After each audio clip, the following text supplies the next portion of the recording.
Hello everyone. अब तक हमने दो वीडियोस पढ़े जिनमें हम देखे बेसिक्स ऑफ फिजिक्स। अब उसमें हमारा एक टॉपिक बच गया था जो है कि इंटीग्रेशन।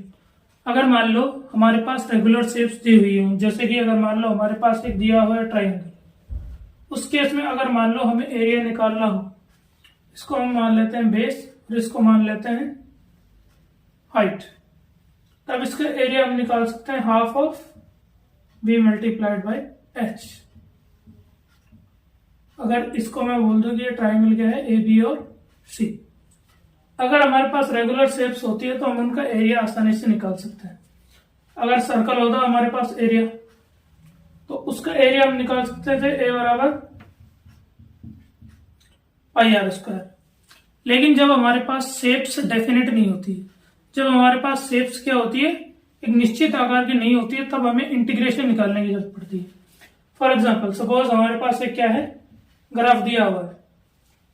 अगर हमारा ग्राफ शुरुआत से कुछ इस तरह बढ़ रहा है और इस पॉइंट पे आके मान लो कि किसी पार्टिकल के मोशन का ग्राफ है, पार्टिकल यहां से शुरू हुआ मूव होना और यहां तक मूव होके पोजीशन बी तक आ गया, ये पोजीशन ए पोजीशन बी। इस कंडीशन में हम इसका एरिया आसानी से निकाल सकते हैं, क्योंकि हमारे पास एच आ जाएगा और हमारे पास क्या रहेगा, बेस रहेगा।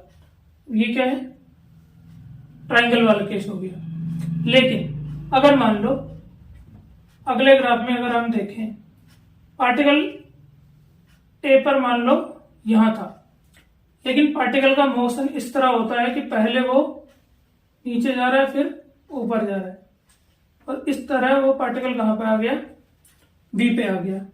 उस कंडीशन में क्या होगा, हम इस एरिया को निकालने के लिए हमारे पास कोई फिक्स फॉर्मूला तो है नहीं, तब उस स्थिति में हम क्या करने वाले हैं, तब हम इंटीग्रल का यूज करने वाले हैं उस एरिया को कैलकुलेट करने के लिए।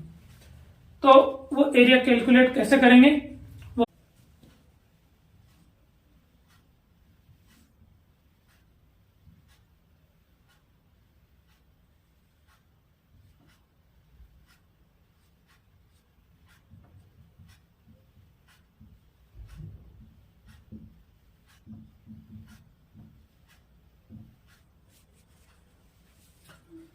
फॉर एग्जाम्पल हम इस ग्राफ में देख सकते हैं कि एक्स एक्सिस और वाई एक्सिस, इनके रिस्पेक्टिव में जो मोशन हो रहा है, लेट सपोज पहले पोजीशन थी ए और बाद में पोजीशन क्या हो गई, बी।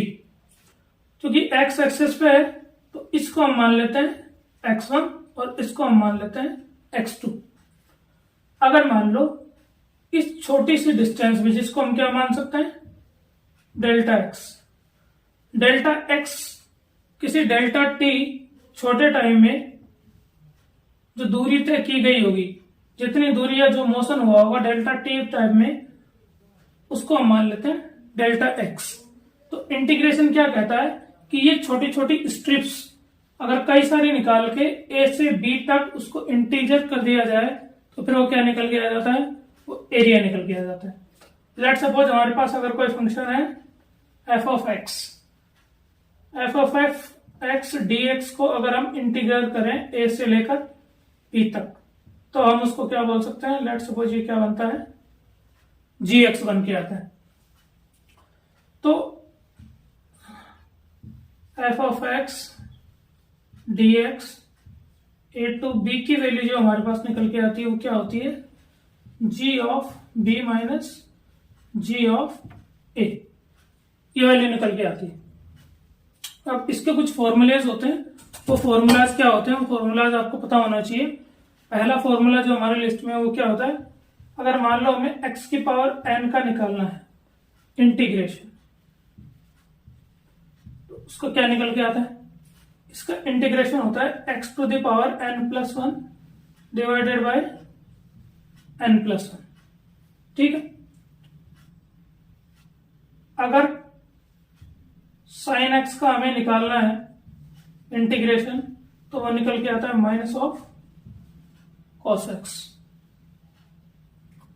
अगर हमें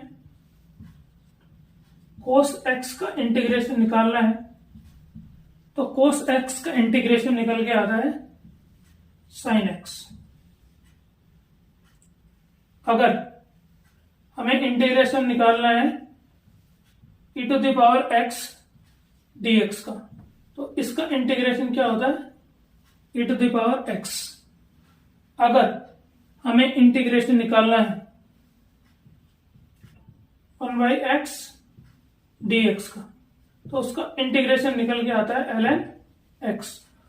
तो ये तो क्या थी, बेसिक डिटेल्स थी अबाउट द इंटीग्रेशन। जो क्या है, हमने पिछले बेसिक चैप्टर्स में थोड़ा रह गया था एक टॉपिक, उसको हमने खत्म किया है। तो वो इस तरह आपको पता होना चाहिए कि इंटीग्रेशन कैसे निकाल